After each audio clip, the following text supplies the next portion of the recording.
Hello! So today is my Booker Longlist review part 1. It's Booker season. Baby! Baby. Now I have read 7 books from the Booker Longlist, 2 of which I reviewed before the longlist was announced. That's James, which is top tier, and This Strange Eventful History, which was definitely bottom tier. Oh, was it bottom tier? There'll be links down below to both those reviews if you want to check out or know what I thought about them, but as said, James top tier, This Strange, boring, boring, eventful, uneventful, uneventful, boring, really not that strange, really boring, did I mention it was boring? Oh my god, it was so boring, absolutely boring. History, that review's there as well. My god, I did not like that book. Normally I do single book reviews for every single book on the Booker Longlist, or at least I try to. Last year I did them all, woohoo, very proud, and actually when it came to predicting the shortlist, I think I managed to get 5 out of the 6 books. I did do the best. I was the best, everybody. Have a little look around, go back in history, I was the best. I don't feel like I got the credit I was due for getting 5 out of the 6. People were banging around being like, I got 2, I'm the world's greatest. Nah, you're not. I got 5 out of 6 last year. I could already tell you this is going to be an absolute shambles. I hate doing videos like this. Anyway, as I was saying, I like to do single book reviews, and normally I do ones for each of the Booker Longlist, but I'm like away next week. I was away on holiday in Italy last week. I just don't have the time to do individual reviews for all of these books. There's just too many to do. So I've had to do I'm going to do a part 1 and a part 2, and I'm just going to sort of push them all together. But that does mean these reviews, because I don't want this video to be an hour long, it does mean these reviews are going to be a lot shorter than I normally would do, a lot more succinct, just not as much detail as I normally put into my reviews. I apologise for that, but at least you're going to get my kind of thoughts and feelings on the books from the long list. So today I am going to be reviewing the following books, and these are in order of which I read them. We have The Safekeep, My Friends, Enlightenment, Held, and Orbital. So let's start with The Safekeep. This novel is set in the rural Dutch countryside in the summer of 1961, and what's happening in this novel is we're very much still feeling the after effects of World War II. Our protagonist is Isabel. She's a very disciplined and yet lonely woman. The other main character is Eva, who is Isabel's brother's unruly girlfriend. The other main character in this novel is the house that Isabel is living in. It is the family home. The mother and the children, Isabel and her brothers, they moved into this house with their uncle whilst the war was happening to sort of escape Amsterdam. So they all sort of live here. And this house has almost become this refuge, this safe place for Isabel to be. So yeah, the house is pretty much as big a character as Isabel or Eva. The basic plot of this novel is Eva has to move in with Isabel into her house, or the family house, that actually Isabel isn't entitled to. It's actually Eva's brother who the house will be left to when the uncle eventually dies, but Isabel is almost like safekeeping this house for the family.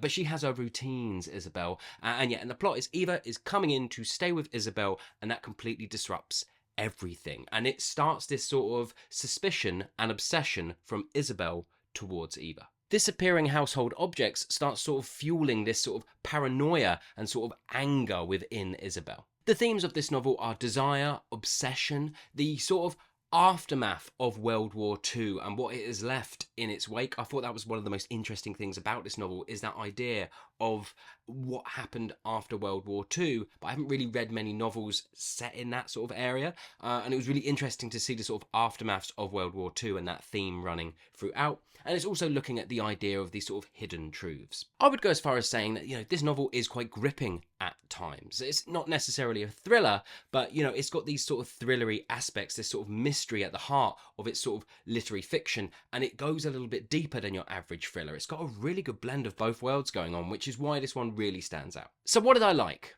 I thought the novel did a really job of creating this kind of eerie sort of atmosphere, this sort of town is in flux, these people who are in flux between kind of like the war and sort of living past the war, but the echoes of everything rattling so deeply through everything. And I thought that tone and that atmosphere was captured really well. I thought character development was excellent. There are only, of course, 2 main characters in this novel, Isabel and Eva, but I thought the way they built their relationship, it was done really, really well. Everything sort of felt earned, and we took our time getting there, but we sort of needed to.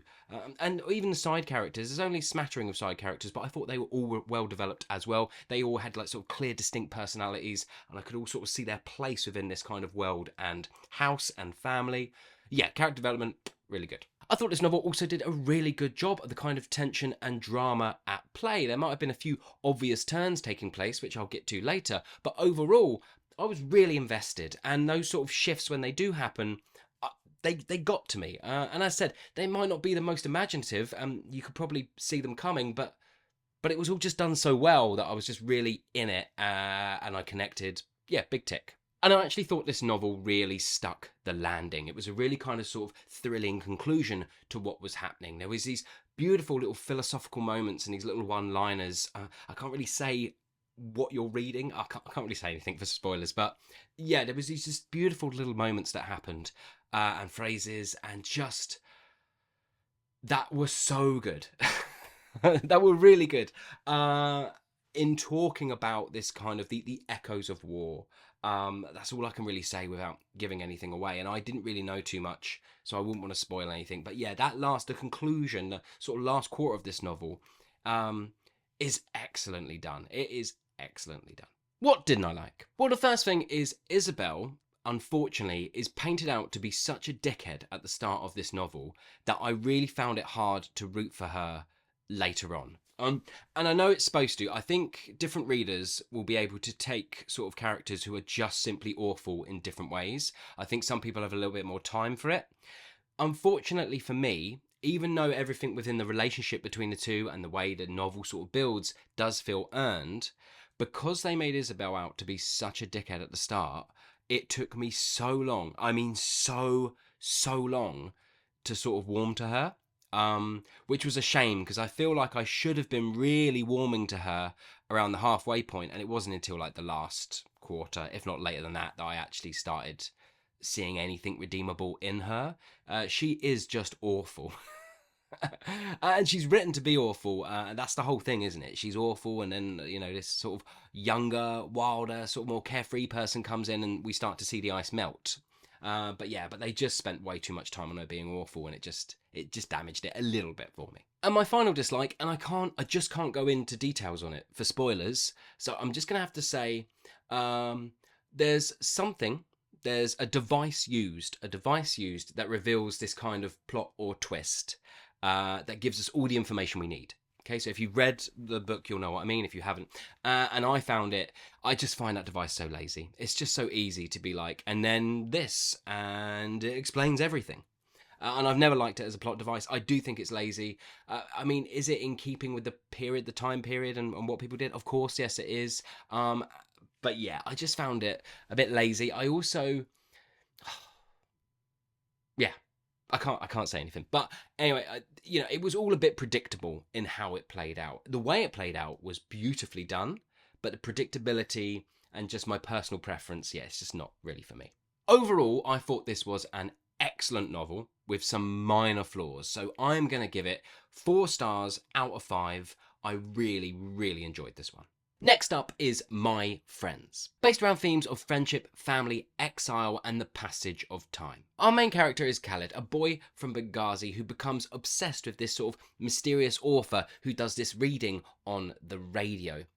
And eventually, Khaled ends up going to study at the University of Edinburgh. Khaled's life changes when he attends an anti-Gaddafi protest in London. During the protest, Khaled is shot along with one of his friends from the university. Khaled's injuries are by far the worst, but they both get shot and sent to hospital. Now, the ripple effects of being shot and what happened at this protest leads him to being exiled and being stuck in London. Unable really to sort of tell his parents too much. He is just sort of stuck and sort of paralysed in this sort of stasis of not being able to move or do anything, and having to sort of build a life in London. And eventually this sort of process that he's going through, and being where he is, leads him to sort of forging this really strong friendship with the mysterious author a little bit later on.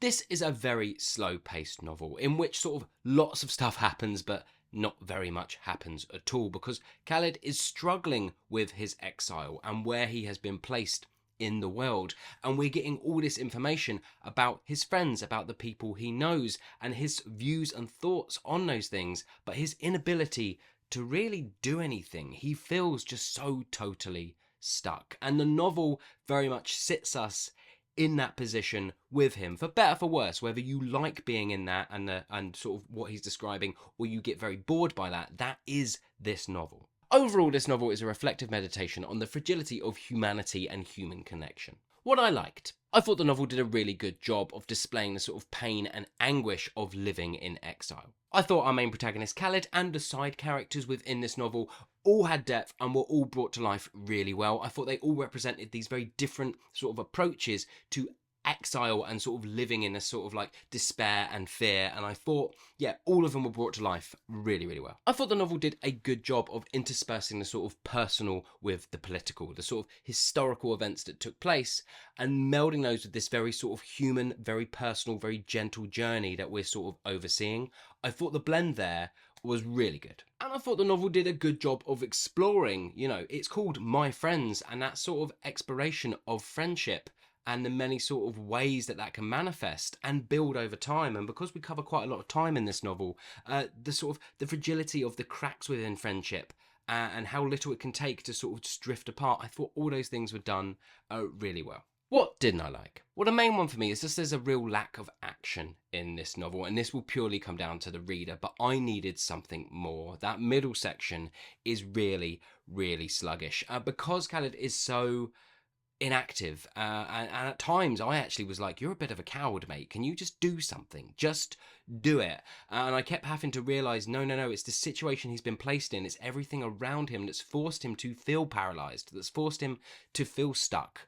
However, because of how sort of reflective this novel is, it does mean that sort of, for me, that middle section really, really dragged. And another thing that didn't quite gel for me is that because it is so understated, in moments there's like these emotional turns within the writing, and I really had to sort of search for them, which is fine, you know, making me work. I do like a novel that makes me work a little bit, but yeah, I just felt like everything was just a little bit too downplayed for a piece of fiction, you know, for something that I wanted to really sort of get swept up in.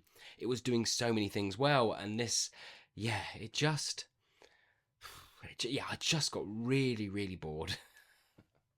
Overall, I really enjoyed this book's exploration of exile and friendship, and I think it's doing those things really, really well. Unfortunately, it was way too long. You could have halved this book and I would have been giving it a much higher review, but it was just way too subtle. I just wasn't really interested. I got it, you know, I got that it was kind of him feeling stuck and unable to move. There is no way we should have spent as many pages as we did, just sort of in this really ploddy place. So I thought this book was all right to good. I'm like a 2.5, maybe a 3 with it, but I think it's probably like a 2.5. I was a bit disappointed in this one because it started off so strong.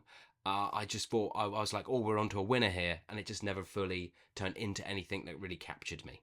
Next up, we have Enlightenment. The novel is set in a fictional small town in Essex and spans over 20 years. Our main character is Thomas Hart, a man who becomes obsessed with a missing astronomer. Next up is Grace, Thomas's younger friend, who is seeking a life outside of their Baptist church community. Their friendship is tested and then torn apart, leading Thomas into this kind of obsession with the missing astronomer and Grace to flee to London. Over time, their lives reconnect as the astronomer's mystery starts to unfold. The novel is based around themes of friendship, faith, love, and fate. It's exploring these deep questions around love, destiny, and the cosmos. What I liked: the prose is really good all the way through. Sarah Perry has this ability to sort of make these very mundane and sort of like human things feel really sort of magical, and the way she sort of describes the astronomical sort of ideas within the novel and the cosmos and all these type of things, I think she just paints it all really poetically and really beautifully.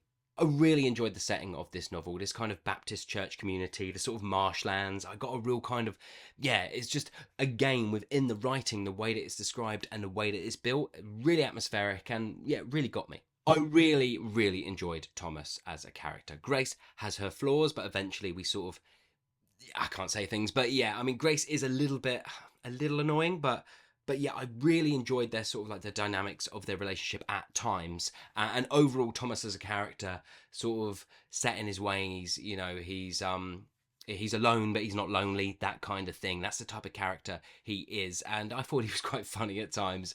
Yeah, I just thought he was painted really, really well. And I really enjoyed Thomas as a character. What didn't I like? Well, I really, really didn't enjoy the sort of mystery sort of plot that Thomas is trying to unfold. It relies quite heavily on these sort of coincidences, like things just sort of happening. And I just thought it was a little bit weak in general, especially as the whole novel is sort of like hooked-ish on it, or a large part of it is hooked within that. I just found it a little bit like, okay. I found those bits a little bit boring. So yeah, that element just didn't quite catch me as much as it could have. It was just a little bit predictable, a little bit easy, it needed a little bit more thinking through. Next thing I didn't quite like is just the cliches. Now, I won't go into too many details for spoilers, but like Thomas, there's a main aspect about Thomas, and it just feels a little bit cliche, like we've read about that sort of character 100 times before. As much as I really did enjoy Thomas, there was nothing original really about him. And the same with sort of Grace, like everything felt a little bit cliched and like I'd read it all before, and I was just waiting for there to be something a little bit more brought to the mix, and yeah, and it never quite came. And the final thing I didn't like is because this novel spans so much time, we don't get a lot of, I would have liked to have seen like a shift in what was happening around the characters, like historically, like political movements, political shifts that are happening as we're traveling with these characters to impact the plot a little bit more. I felt like that would have just made it a little bit richer. Again, it's just quite basic. And some people will love that, and I think that's, you know, that's totally fine. But for me, I just wanted something a little bit more layered.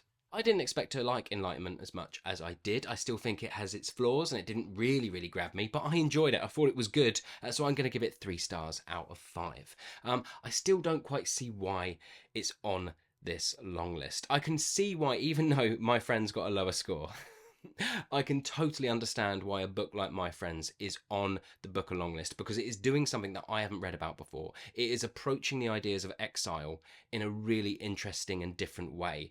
It just doesn't sustain that interest, so that's why I scored it low, but I can see why it deserves to be there. However, with this book, I'm just a bit like, yeah, it's all right. Some beautiful writing and some really nice sort of like character development, but there's nothing really in it. Like the sort of like the cosmos and the astronomy sort of stuff, or the astrological stuff, sorry, is just sits so separate. And the mystery, everything's kind of like, it's not really together. It's all, yeah, just a bit weak. Just a bit like, okay, this is all right. But anyway, I'm rambling again. God, this video is going to be so long. I'm sorry.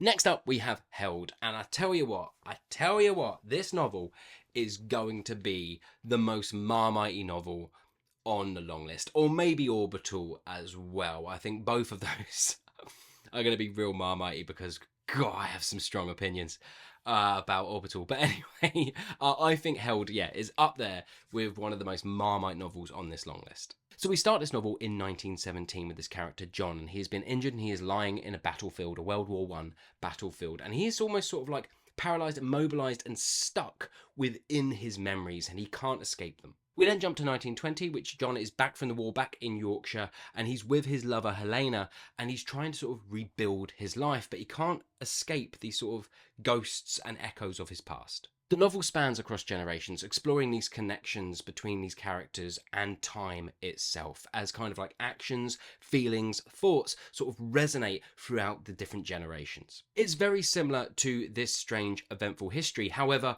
much, much, much more experimental in its output, the way that it's layered, the way that it's structured. It does not hold your hand, this novel. It forces you to really think, really connect, and sort of find those connections within it. Some people are going to get really frustrated with this novel, and some people are going to love it. It depends if you enjoy a sort of postmodern approach to sort of, or a kind of like, I don't know, post-structural sort of approach to fiction and fiction writing, in which you have to do a lot of the work. You are sort of figuring out these little bits in between. You're getting these small little fragments and moments, and yeah, you are either gonna love it or hate it. And I actually really liked it.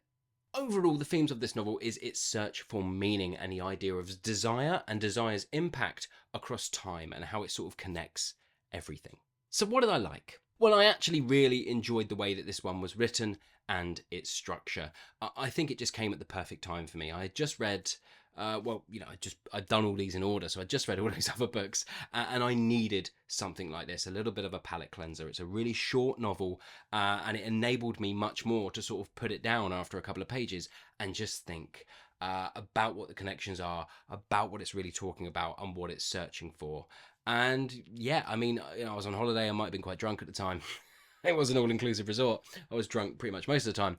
But yeah, so I just found myself really enjoying my journey with this one. I totally understand if you hate it, because I think if I was to read it again, I might have that reaction. But just in the moment, the way it was structured and the way I was forced to sort of build and connect throughout it, I really enjoyed. And I really enjoyed the sort of imagery that was created throughout this novel. There's a real strong emphasis on sort of photography and the captured image all the way throughout. And I felt like these sort of short, sharp little paragraphs that we get until it eventually gets a little bit bigger, but the sort of little snapshots that we're getting throughout this novel are almost replicating the sort of snapshots of a photograph and what can be found within the sort of the richness of photographs and the history within that still moment. And I think if you look at this novel is almost like a photo album, and each little section is almost a photograph sort of depicting this moment. I think you're gonna, I don't know if you enjoy it more, it's just a way that I approached it, and I enjoyed that aspect a lot. And I really enjoyed the themes of this novel. There's a sort of enduring hope that runs through all of the generations of all of the sort of things, the destruction, the tyranny, everything that sort of happens within this novel. And it's not without its very violent moments, moments where it's talking about a nurse working in war-torn areas and what she's experienced. It doesn't hold back. And I think it paints it all really well. I was just so genuinely surprised by this one, because I hate the cover. I just expected to hate everything about it, and I've ended up really enjoying it. What didn't I like? It's just not long enough. It's just not long enough for my personal enjoyment. So it's going to get knocked down loads because of this, by the way, loads, because I love character, I love connecting to character, and I love sort of like building and going on a journey with characters. And this just doesn't give me anywhere near enough time. And I actually really enjoyed my connection to every single character in this novel. I thought they were painted really, really well. And I really enjoyed the snapshots and the moments we get, but I just wanted more, and we just don't get them.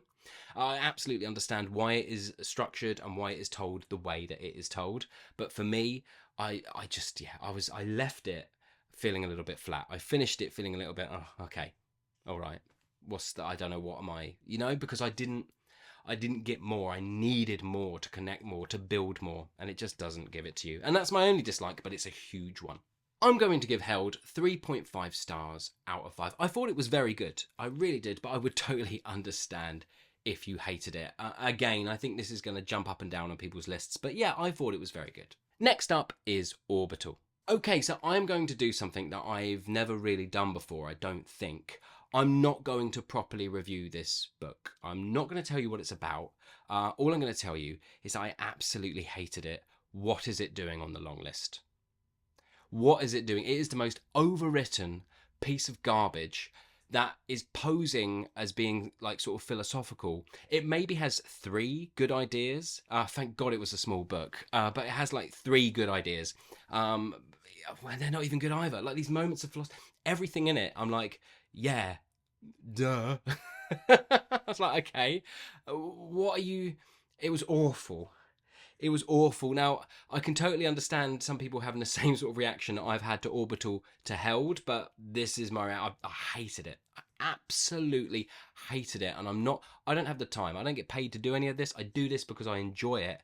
And because this is quite a long video, I don't have the energy to talk about this one whatsoever. All I'm going to say is it was a waste of my time.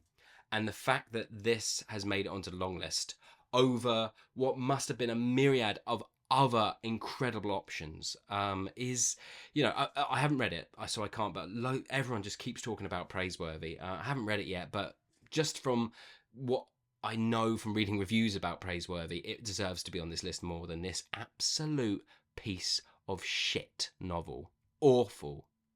Awful. Awful. And here's the thing, here's how you're going to know that I really didn't like it, in case you didn't know. In case I was being a little bit subtle, because I do get accused of that from time to time.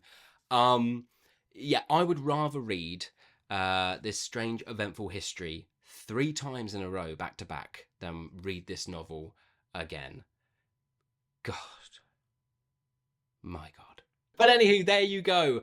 Nothing on this list so far is getting even close to James for me. James is still my top hitter. But I think just below that we have sort of like the Safekeep, and then I'll have to have a little think about the others. Overall, I'm a bit on this long list so far. I suppose James and Safekeep are what I would consider excellent novels in the 4-star, 5-star sort of area.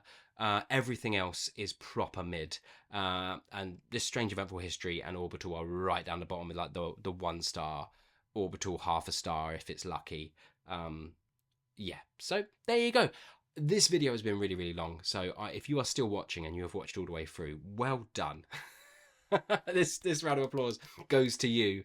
Well played. Thank you very much for watching. I hope you're enjoying whatever you might be reading.